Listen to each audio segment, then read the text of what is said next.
sixes. Monster Mash. The Lost Boys, 1987. Alright guys, we gotta talk about that Joel Schumacher classic, The Lost Boys. Fuck yeah, you got Corey Haim, Corey Feldman in the same movie, Kiefer Sutherland, Jason Patric, Jamie Gertz, Jamison Newlander, Diane West, Alex Winter, yeah, that's right, you even got Bill in there. Excellent! Edward Herrmann, Bernard Hughes, and the list goes on and on.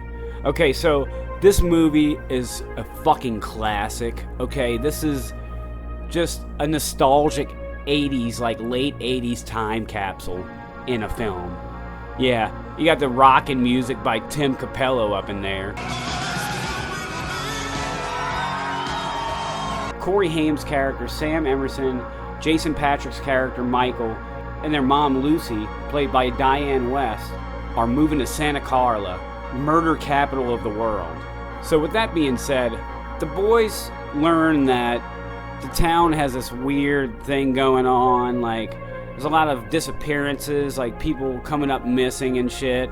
Sam goes into a comic book shop, and that's whenever we meet Corey Feldman and Jamison Newlander's characters, Edgar and Alan Frog, the Frog Brothers.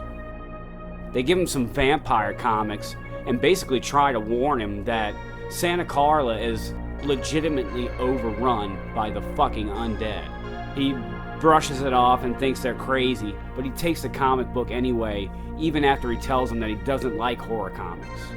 I don't like horror comics. You'll like this one, Mr. Phoenix. It could save your life. But then meanwhile, you got the older brother, Michael, and he's chasing some tail. Yeah, there's this chick named Star, and she's sexy as fuck, and Michael just can't get her out of his mind.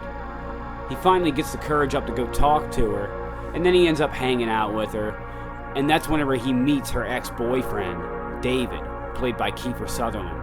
He's like the leader of the pack of these fucking vampire guys, and they all ride around on dirt bikes. It's pretty badass. After a little race to fucking win the chick, they get to the end of this road and Michael almost goes off of a fucking cliff, and he gets furious and tries to knock David's teeth out of his fucking mouth. What the hell are you doing, huh? No! Just you! Come on! They, like, ultimately become friends in a weird way, but they have this, like, strange, like, animosity towards each other the whole movie. It definitely makes the rivalry between the two characters one of the best I've ever seen in film. Then David gives him this bottle with this really strange dark red liquid in it, and for some fucking strange reason, Michael takes a swig of that shit, and little does he know that he just drank fucking blood and is now a vampire himself.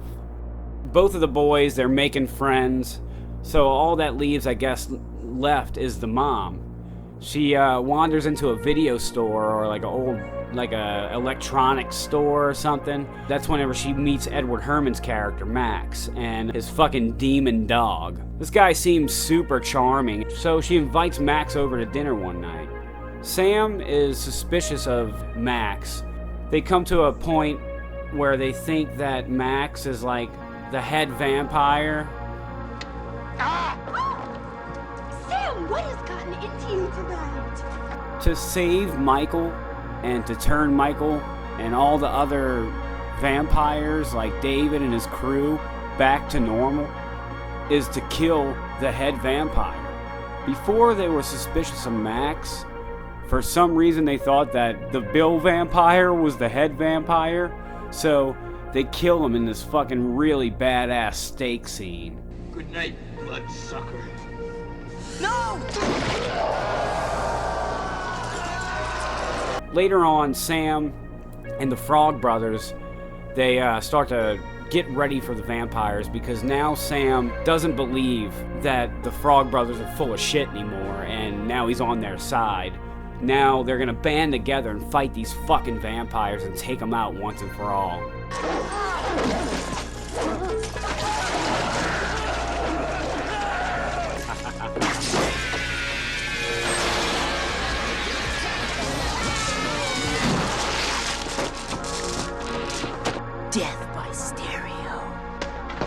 Max and David are left over. David and Michael have this fucking really badass showdown where Michael impales David's evil vampire ass on some fucking antlers. Jam! And then that just leaves Max. And Max gets it the worst, you guys, because the grandpa, played by Bernard Hughes, just comes barreling through the fucking wall with like a forklift or some shit, like this giant machinery, and just shoots this fucking fence post right into that motherfucker's chest, killing the shit out of him, ending the vampire curse. Hell yeah. And then you got this really epic scene right here. One thing about living in Santa Carla I never could stomach. All the damn vampires. And then that's pretty much the end of the movie. I mean, this is a classic film. This is as classic as it gets, you guys. The Lost Boys is such an iconic, nostalgic film for me. I'm sure a lot of other people feel the same way. If you haven't seen the movie, you definitely need to watch it because Joel Schumacher and the boys, like all these people in this movie, the cast that made it up, the soundtrack, the atmosphere of the movie in general. You know, it's a very atmospheric film. It captures that very end of the 80s era so well. It's just truly a film that any horror movie fanatic should definitely see.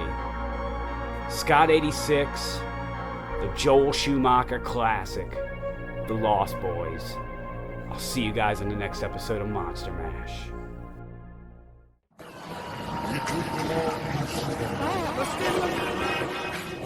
That's